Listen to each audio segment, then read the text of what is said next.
persiapan kegiatan terdiri dari beberapa bagian. Bagian yang pertama adalah koordinasi persiapan kegiatan. Di dalamnya mengandung nilai etika, yaitu adalah teliti, bagian dari etika publik, kejelasan, akuntabilitas, mengerjakan sendiri, dan bekerja keras, bagian dari nilai anti korupsi. Yang kedua, yaitu adalah menyusun jadwal pelatihan yang akan dilakukan selama 3 minggu. Dalam tersebut menghasilkan nilai Anika, ada 2 nilai Anika. Yang pertama adalah kerja keras, efisien, bagian dari nilai anti korupsi. Yang kedua adalah cermat dalam menyusun dari agenda pelatihan selama 1 bulan ke depan. Yang ketiga yaitu adalah koordinasi dengan mata kuliah yang digunakan sebagai peserta pelatihan, menghasilkan nilai Anika. Yang pertama adalah sopan, etika publik. Yang kedua adalah kerjasama. Yang ketiga adalah bagian dari nasionalisme. Selanjutnya adalah koordinasi dengan ketua program studi akuntansi bisnis. Di dalamnya mengandung beberapa nilai Anika. Yang pertama adalah sopan, bagian dari etika publik, kerjasama, sila keempat bagian dari nasionalisme, dan juga sila kelima bagian dari nasionalisme. Selanjutnya adalah koordinasi dengan ketua laboratorium entrepreneurship dan inovasi. Di dalamnya mengandung 3 nilai Anika. Yang pertama adalah sopan, kerjasama, dan sila keempat bagian dari nasionalisme. Yang kelima, adalah bagian dari melakukan observasi secara langsung kepada mahasiswa yang akan diberikan kegiatan pelatihan. Hal ini dilakukan, kenapa nilai Anika tadi kita masukkan semua dengan rujuk ada sopan, kerjasama, dan sila keempat. Dalam melakukan koordinasi, kita harus berusaha menghubungi kepada para senior kita dengan baik dan sopan.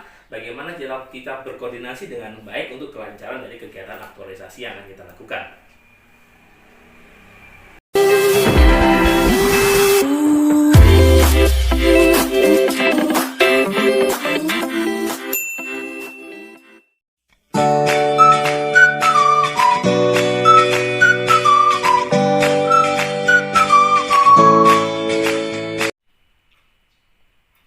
Kegiatan yang kedua yaitu adalah pembuatan buku desain thinking. Di dalamnya ada beberapa tahapan kegiatan. Berikut adalah tahapannya. Yang pertama adalah mencari sumber referensi, panduan dari desain thinking yang di dalamnya mengandung beberapa nilai Aneka, yaitu adalah mandiri, bagian dari anti korupsi, kerja keras, bagian anti korupsi, dan jujur.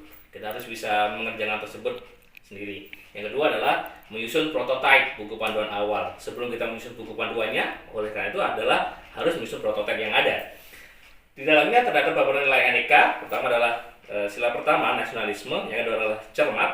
Yang ketiga adalah inovatif, bagian dari komitmen mutu. Yang keempat adalah accessible, adalah dari pelayanan publik gitu kan. Yang tahapan berikutnya adalah menyusun dari buku panduan desain thinking tersebut.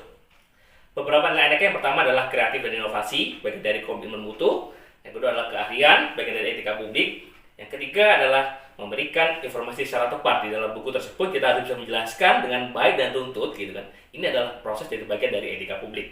Yang kelima adalah sila pertama, ketuhanan yang Maha Esa dan sebagainya. Bagian dari nasionalisme. Yang terakhir adalah mandiri, yang mencerminkan nilai dari mandiri, nilai dari Aneka yaitu mandiri gitu kan. Itu adalah beberapa kegiatan yang kita lakukan. Yang selanjutnya adalah menyusun instrumen penilaian pelatihan. Kenapa ini dirasa penting? Karena kita harus bisa mengukur capaian dari hasil dari kegiatan yang sudah kita lakukan. Di dalamnya ada beberapa nilai Aneka. Yang pertama adalah sederhana, yang kedua adalah mudah dipahami, bagian dari pelayanan publik. Yang ketiga adalah komunikasi, bagian dari etika publik. Yang keempat adalah sila pertama, bagian dari nasionalisme. Yang terakhir adalah inovasi, bagian dari komitmen mutu. Dan yang terakhir adalah konsultasi dari pengesahan dengan mentor. Hal ini dilakukan supaya apa yang kita susun benar-benar tervalidasi dengan baik oleh mentor kita selama kegiatan habituasi di dalam Fakultas Ilmu Administrasi Universitas Brawijaya.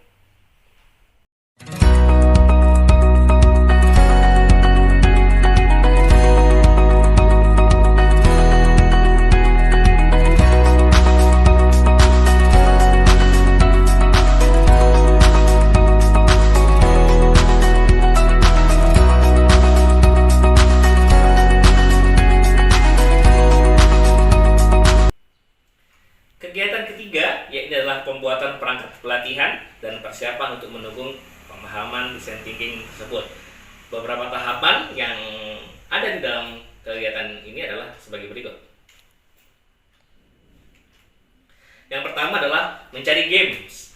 yang relevan untuk kegiatan pendukung. Kenapa games dipilih? Karena supaya bisa menambah spirit dari kegiatan teman-teman peserta pelatihan. Di dalamnya mengandung beberapa nilai aneka. Pertama adalah cermat, yang kedua adalah cepat, yang ketiga adalah sederhana. Sederhana bagian dari anti korupsi, cepat bagian dari pelayanan publik, dan cermat bagian dari etika publik. Yang kedua adalah membuat rancangan bagian scene tertentu yang games tentunya kita gunakan sebagai bagian dari pelatihan, yaitu mengandung dua nilai aneka. Yang pertama adalah memberikan informasi secara benar kepada para peserta tentang arti atau makna dari games tersebut. Yang kedua adalah efektif dan efisien, bagian dari komitmen mutu. Yang selanjutnya adalah mencari dan memesan ruangan untuk proses kegiatan. Hal ini dipentingkan karena tidak mungkin kita melakukan kegiatan tapi kita tidak punya tempat untuk proses kegiatan pelatihan kita. Di dalamnya ada beberapa nilai aneka. Yang pertama adalah sopan, etika publik. Yang kedua adalah bertanggung jawab terhadap ruangan yang akan kita gunakan, bagian dari anti korupsi. Yang ketiga adalah tepat pada waktunya. Kalau kita sudah memesan menggunakan ruang tersebut dari jam sekian sampai jam sekian, kita harus bisa menyelesaikan itu dengan baik karena bagian dari akuntabilitas.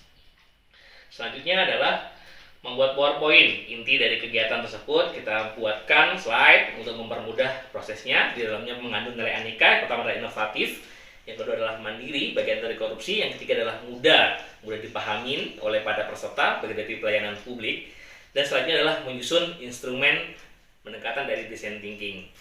Di dalam ada dua nilai aneka yang ada. Yang pertama adalah kejelasan, yang kedua adalah komunikasi yang mengandung dari etika publik. Selanjutnya adalah menyusun instrumen untuk kegiatan pretest dan post-test yang akan diberikan dengan menggunakan sistem IT atau kita memakai Google Form. Hal ini dipentingkan kenapa kita harus bisa mengukur bagaimana teman-teman peserta dari kegiatan pelatihan nanti mendapatkan knowledge itu dari sebelum diberi pelatihan dan setelah dikasih pelatihan, apakah ada dampak yang signifikan dalam memahami arti kreativitas dan inovasi. Selanjutnya adalah memberikan informasi kepada mahasiswa atau peserta tentang proses kegiatan. Melalui Jarkom, kita bisa kirim WhatsApp kepada ketua kelas, kita memberikan suatu pamflet, kita berikan kepada mereka tentang jadwal kegiatan, kapan kita akan melakukan pelatihan design thinking. Di dalamnya terutama mengandung beberapa nilai aneka. Yang pertama adalah tepat waktu. Tepat waktu dalam artian dari akuntabilitas, kedua adalah mandiri, yang ketiga adalah cermat, bagian dari etika publik, yang keempat adalah jujur dari etika korupsi. Yang terakhir yaitu adalah menyiapkan alat dan bahan-bahan yang digunakan untuk proses pelatihan kegiatan design thinking. Di dalamnya terutama ada mengandung nilai efisiensi dari komitmen mutu, yang kedua adalah tanggung jawab, yang ketiga adalah cermat, efektif dan mudah adalah bagian dari nilai aneka pelayanan publik.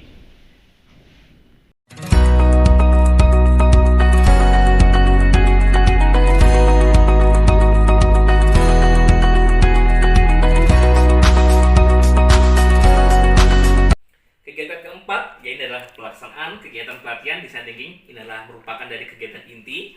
Di dalam kegiatan ini ada beberapa tahapan kegiatan. Yang pertama yaitu adalah menyiapkan daftar hadir peserta.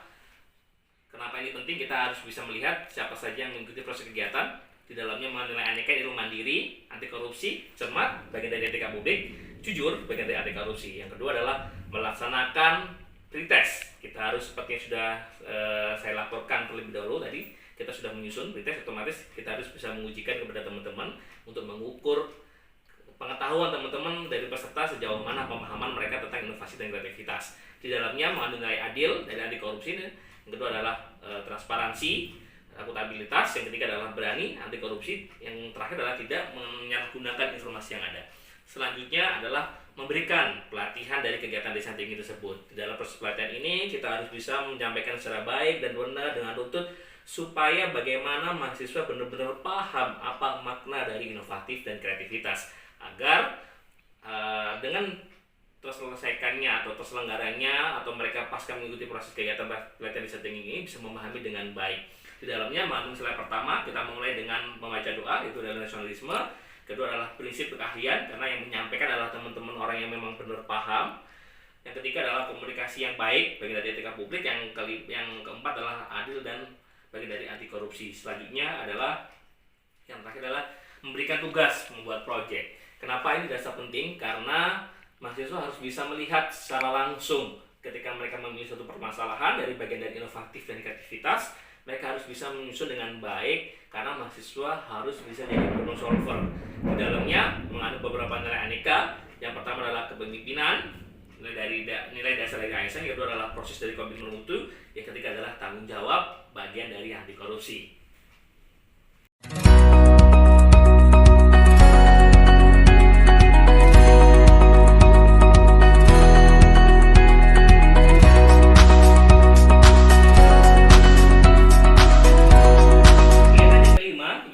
Pelaksanaan seminar hasil proyek sosial dari pelatihan dari design thinking menggunakan sistem online atau sistem daring. Hal ini kita lakukan, kita merubah, memang sengaja merubah dari kegiatan yang sudah kita rancang sebelumnya menggunakan proses diskusi langsung, akan tetapi tidak memungkinkan di situasi yang seperti ini karena memang hari ini adalah situasi yang tidak bisa kita jangkau. Dalam artian kita memang harus mengharuskan memilih opsional sistem daring karena kondisi pandemi corona ini yang membuat kita harus merubah semua skema-skema yang ada dalam proses kegiatan aktualisasi kita. Oke, kita lanjutkan, yaitu adalah tahapan-tahapan yang ada dalam pelaksanaan seminar hasil.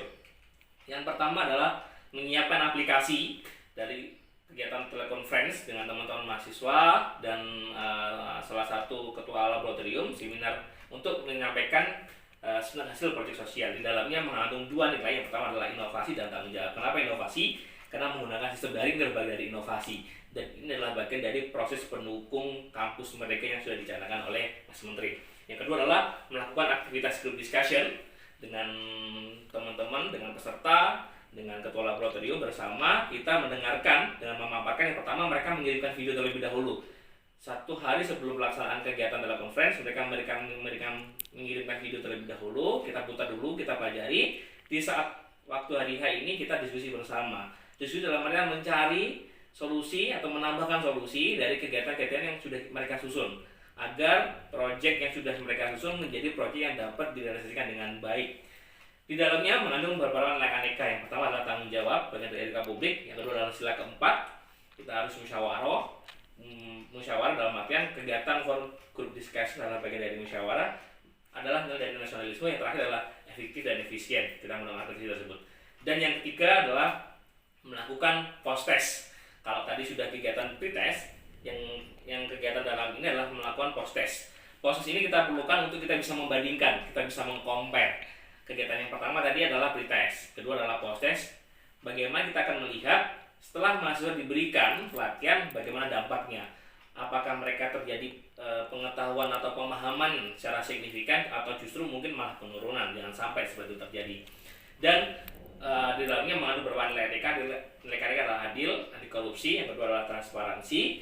Yang ketiga adalah berani, bagian dari anti korupsi. Yang keempat adalah tidak menyalahgunakan informasi dari etika publik.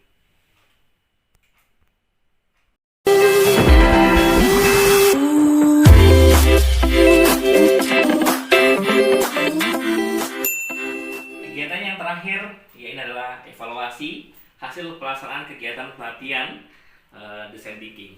Hal ini kita perlukan untuk bisa melihat dampak dari hasil kegiatan tersebut. Kita harus evaluasi dengan baik di mana letak kekurangan dan di mana kelebihan kita. Ada 2 tahapan yang ada dalam kegiatan ini. Berikut adalah yang pertama adalah mengolah dengan baik dari data hasil pre-test dan post-test yang sudah kita dapatkan dari mahasiswa tersebut. Di dalam aneka ini, yang pertama adalah transparansi bagi akuntabilitas, yang kedua adalah jujur dalam mengelola, tidak menambah dan tidak pun mengurangi. Yang terakhir adalah koordinasi dengan meminta balik kepada dosen, kepada kajur, kepada kaprodi dan sebagainya yang memang terlibat dalam proses kegiatan aktualisasi saya. Hal ini diperlukan karena agar kita bisa menambahkan apa nanti yang kurang dalam kegiatan kita dan bisa kita aplikasikan setelah proses latsar ini selesai. Di dalamnya mengandung beberapa nilai aneka. Pertama adalah tanggung jawab, akuntabilitas, yang kedua sila keempat, nasionalisme, dan yang terakhir adalah sopan, bagian dari etika publik. Demikian adalah tahapan aktualisasi yang sudah kita kerjakan selama 1 bulan ini. Sekian dari saya akhiri. Assalamualaikum warahmatullahi wabarakatuh.